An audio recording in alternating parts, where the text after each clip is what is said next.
Before we begin, thank you very much to Punzilla44 for joining the Patreon campaign. Thank you very much for the support. Really appreciate it. So, that's like 6 shout-outs in a row, I think. I don't know why you guys are making me start another shout-out streak, but, you know, okay, fine. I don't need an intro. We don't need to hear every single number each video is. You know, just, it's not like I like keeping track of a number I'm proud of. Let's move on. Let's move on to today's topic.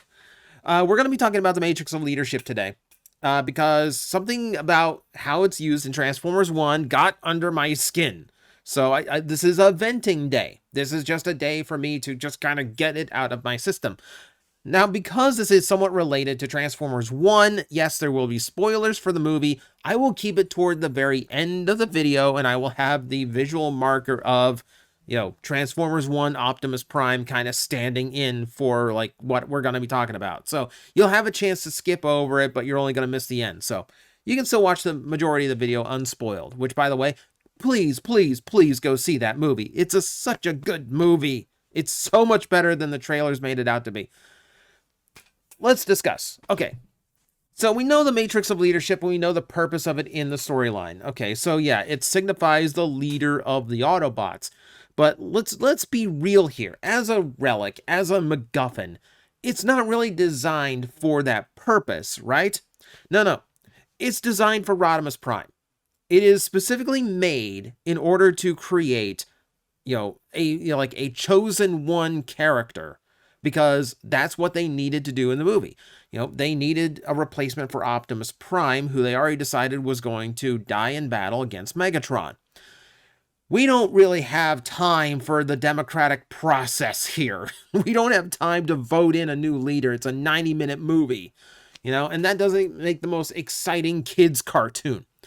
So we needed a chosen one narrative. And even in 1986, the chosen one narrative was something of a played out trope. You know, Star Wars is a story of a chosen one, you know, little farm boy from a desert planet ends up being a powerful Jedi who will be instrumental in overthrowing an evil empire, you know, that kind of thing. Had those stories forever, right? So Transformers tells it them because that's what makes for the movie, that makes Rodimus Prime, right? And the whole thing, we know it's when I say chosen one, I mean even more so than Luke Skywalker. This is like literally like ordained by Primus. In fact, in some iterations, Primus is depicted as resembling Rodimus Prime. In one case, he's Rodimus Prime's recolor toy. Yeah, like, okay, fine. That's that's a thing. But you know what? Fine. You know what? Fine. It's pushed on us here when Prime is dying because, you know, one day an Autobot shall rise from our ranks and use the power of the Matrix to light our darkest hour. Okay, so there's a prophecy attached to this as well. So we're going even harder in on this trope. Again, this is all to build up Rodimus. Every bit of this movie is just build up Rodimus as, like, he's going to be the guy, right? We even get an implication from the animation side of things, because throughout the movie we see Ultra Magnus and Galvatron attempting to open the Matrix themselves, but the only one actually successful is Rodimus, because by instinct, without like consulting the instruction manual or anything, he knows that, oh, you're supposed to put your fingers inside the handle, not around the handle. Okay, got it. That's how it works.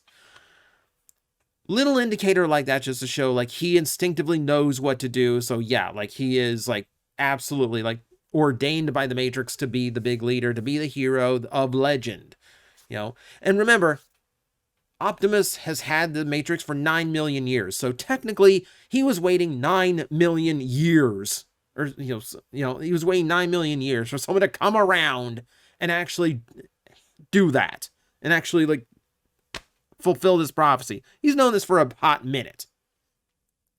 That said, ever since 1986, anytime we see a Matrix depicted, it's almost always with Optimus Prime, not the character it was specifically designed for. The first time we ever saw it in a toy, it was Lio Convoy in 1998, because that's the equivalent of Optimus Prime. You know, he's literally a convoy. So yeah, first time we got to see a Matrix, and yeah, it's not a Hot Rod, it's not Rodimus, it's Optimus to a degree. We would even get the first removable Matrix accessory a year later in Big Convoy. Again, an Optimus Prime, a convoy. Not Hot Rod, not Rodimus. This goes further. This goes further. The first time we ever got the original G1 Matrix, it was a reissue of an Optimus Prime toy with a brand new Matrix accessory that can fit inside the chest. So again, we're pushing this narrative of this is Optimus Prime's thing and not Rodimus Prime's. Ever since then, almost every toy that has come out for Optimus Prime, especially here in the last 10 years, has included some iteration of the Matrix. It's sculpted into his chest, or it is a removable accessory. These days, they use the same Matrix accessory across multiple Primes, so you've probably got a small pile of these things going. It's not exactly the most enchanting and mystical of baubles when you've got like 20 of them in your hand. But that said, there's, we've had a lot of Rodimus toys that have come out since then that did not. It is no longer his thing. At this point, it is firmly an Optimus Prime thing. And Optimus Prime keeps it no matter what these days, So even in series where he gives up leadership, he still has the Matrix. Even when he's dead! Even when he is dead. I'll remind you, in Transformers Prime, the Matrix is absolutely a thing. It's why he lost his memories after defeating Unicron, because it cleared out his recorded wisdom as well. It's why, it was seen during like Smokescreen, when he tried to anoint Smokescreen, when he was about to die. And then he just kind of swan dives into the core of Cybertron at the end of that series, Matrix and all. Even like, that's kind of an important relic. You want to leave it for somebody? Toss it to Bumblebee? No, toss it to RC. I think out of the people left behind, I think RC is probably the more qualified. Maybe more so than Magnus. You know why? Because RC wins more fights than Prime Ultra Magnus. True. Tell me when I'm telling lies. Point is, it's just irrecuably. It's like, I went for a word. It didn't work. The thing is tied to Optimus Prime now, no matter what. And again, we've seen Hot Rod come back. Now, I understand. He's the character that corporate tried to replace Optimus Prime with. So there's probably a lot of hesitancy to actually bring the character back, even when opportunities arose. We do know that Hotshot is inspired by Hot Rod, and it does have traits of his design. That gets even more and more obvious as the Unicron trilogy goes on. But we also have a proper Rodimus. In Japan, it's Rodimus Convoy, because he's supposed to be written as an equivalent to the Grand Convoy in that series. Hasbro didn't want the term to be overused, so he had to just be plain old Rodimus here. Okay, fine. But, by the way, Vector Prime next year says hi. But, even then, no Matrix. There is no Matrix on that Rodimus, even in Japan. So, you get hints in fiction when you do see Hot Rod. The Madman comics did it. They actually indicated that, Hot Rod has an affinity to the Matrix. IDW also did this. When Rodimus described joining with the Matrix, he felt blissful, right? Optimus said it felt painful. Almost as if trying to stick the wrong key into a lock.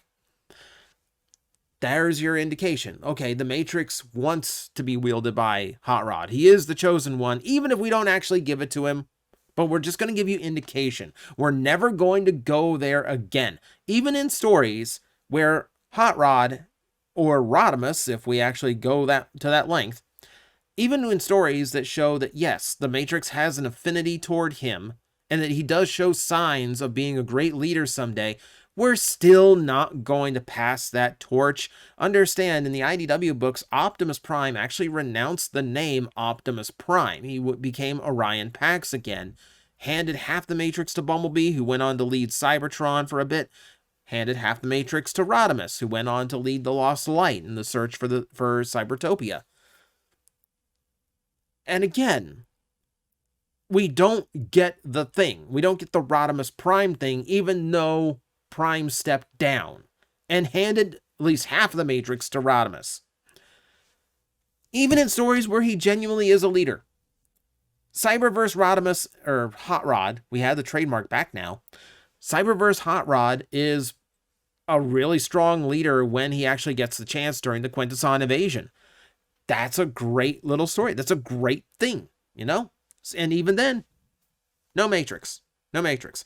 And Cyberverse, like, in Cyberverse, Optimus Prime wields the Matrix like Iron Man firing a unibeam. Like, it's like the Matrix is like the least sacred thing in that universe. And even then, Prime won't give it up. So it gets frustrating to be a Hot Rod fan because the character peaked in 1986 when everyone hated him for what Hasbro corporate mandated. But the character himself never did any, well, you could argue he did something wrong that one time. We won't go into that one thing he might have done wrong. Point being, it feels like they have held that against the character ever since the 86 movie, the backlash against Prime's death, to the point where they really don't even push Rodimus Prime much anymore. You know, when you see the reissue, you know, and the Matrix just doesn't become his thing anymore. You know, when I showed you that reissue Optimus Prime with the Matrix of Leadership, guess what? No Hot Rod reissue and no Rodimus Prime reissue, rare as they are, includes a Matrix of Leadership. Granted, there's nowhere to store one on him, but hey, that didn't stop other toys. Galvatron's reissue got a Matrix. He just wears it around his neck on a chain. You know, there's nothing that could have stopped them from just making a Matrix accessory that could peg into Hot Rod's hand, or, you know, a Matrix accessory, you know, like he even has like these joints on his G1 toy. He could hold it with both hands if they actually made one. And there's nothing stopping like Rodimus Prime, you know, like I don't know where he'd hold it, like clip it onto his hand. I don't know. The point being that, yeah, we've kind of got away from this, and I'm just kind of figuring out, like I'm trying to figure out why and when did we completely drop the ball, the orange ball with two handles on the whole Rodimus Prime is, you know, the Matrix is Rodimus Prime thing. Now, before we get any further, I admit I am talking cartoon and the things that are inspired by the cartoon. For you Marvel fans, I acknowledge that the Matrix is always an Optimus Prime thing, okay? So calm your panties. We're not going there. But for this particular issue, I find that the same thing is true that with a lot of weird things about Transformers and, you know, abrupt changes to how the fiction works. It all goes back to the death of Optimus Prime. Of course it does. Almost everything that goes weird in this franchise does. So, the problem here is that because Prime's death is so traumatic and so well remembered, it overshadows everything, you know? This is the climax of the movie. This is the scene you're meant to remember and talk about after you left the movie theaters, but it's not the climax. It's not the iconic scene from the movie. This is the iconic scene from the movie. The death of Optimus Prime and, you know, watching his body turn ashen gray and black. That's the takeaway. That's what everyone remembers. So, yeah. Killing Prime screws everything up. We're just reconfirming that, by the way. Even though I made a video that said it actually did a lot of good for the franchise, too. Splitting hairs now. But the problem is even further than that, because it's not as simple as that. Now, when the backlash over Killing Prime happened in 1986, they knew they had to fix it. You know, we get 2 extra episodes tacked on to the end of Season 3, The Return of Optimus Prime, because we have to like settle the outrage over his death. Like we have to bring the character back. But it's not enough to bring the character back. They had to bring him back in a way that lets him retake what he had before, to reclaim the Matrix and become the leader of the Autobots once again. To put him right back where he was. Not to just like bring him back to be like the Alpha Trion to Rodimus Prime, which I think would have been a better story. That's a cool story, by the way. But no. We have to do it. We have to do it this way. We have to put him back exactly where we took him away. So he has to take the Matrix back. Okay, so what do? Okay, we need to both top Unicron and create a scenario that Rodimus Prime is not equipped to face. Thus, the Hate Plague. The Hate Plague is arguably more dangerous than Unicron because it threatens all life in the galaxy at the same time, whereas Unicron has to target one planet at a time. So, both enormous threats, but ultimately, yeah, like, debatable which one is worse. Situationally, which one is worse. But it is a situation that has to be fought with knowledge and wisdom rather than Rodimus Prime's bravado and brute force. So, yeah, that makes sense. But because of that, and because the solution was the wisdom of the Matrix, that means not only does Optimus Prime have to reclaim the Matrix and thus reclaim his exact spot he left in, but even he can now open the Matrix. 9 million years where he had possession of the Matrix of leadership and all the power in it, and could have unleashed it at any time to end the war with Megatron, and he just now does it. Now, granted, it's because in Season 2 and 1, there was no Matrix. It wasn't written yet. Okay, semantics. Point being, it does create a big plot hole, and it does take away from what's special about Rodimus. If any Matrix wielder can hold it, why couldn't Ultra Magnus?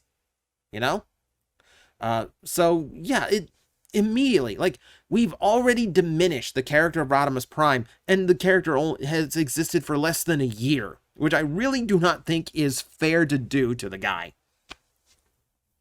And nowadays, that's all it is. It's just Optimus Prime's bauble, and it's getting exhausting. This is where we talk about Transformers 1 for a little bit, just a couple minutes here, because we're getting late in the video. This is where the spoilers begin, so if you don't want to be spoiled for the movie and you still need to see it, please go see it. It is a great movie, and I will say, thank you for watching. I'll see you next time. But for those who want to stick around, this is where spoiler stuff happens. The Matrix is almost metaphysical in the movie. It is a relic held by the leader of the Transformers at the time, but it is something that can be taken away. When Sentinel Prime tries to rip it from a dead Zeta Prime, it vanishes from his hands. It dissolves, no less, and just no longer exists because Primus ripped it away. Primus is Cybertron, and Cybertron is conscious in this movie. So, yeah, like when Orion Pax tries to save Sentinel from an angry D16, when he proves that, when he proves himself to Primus, essentially, in his actions, like trying to be the hero, then he's bequeathed the Matrix, and it reassembles in front of him. Like, it reassembles to him. In that way, it does act more like the movie Matrix, dissolving and then re-emerging when someone is deemed worthy of it. But let's admit it, it's not the movie Matrix. Different color, different size, different shape, different function. Different powers, different everything. It's not the same, but it acts the same, and that's frustrating because everything else is such a love to the origins of the franchise, and then they just kind of muck up the Matrix because, frankly, and here's the hot take of the video, the Matrix is boring as Optimus Prime's bauble. With Optimus Prime, it just reaffirms what we already know. He's the leader of the Autobots. Of course he is. He's Optimus Prime. But in his hands, it's really just a powerful bauble. It's a battery with handles, basically. And it doesn't really tell many great stories. How many great stories revolve around the Matrix of Leadership, even though that was the story of the 86 movie, and even though that was the story of some really good episodes of the G1 cartoon? When it's getting past, it's a great focal point in, Dark Awakening. It's a great focal point in, I can't even remember the name of the episode. The episode where, it gets taken from Rodimus and Scourge ends up with it.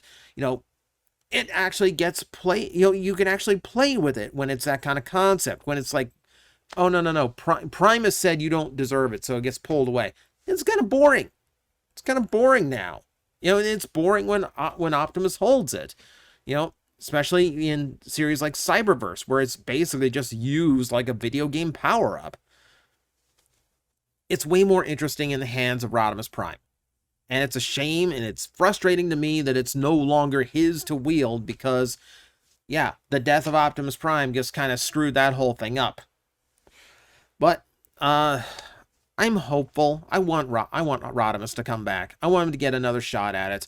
I don't think Optimus needs to die for it, per se, but it feels like a lot of missed opportunity. And honestly, like, it's just getting old. It's just getting really old.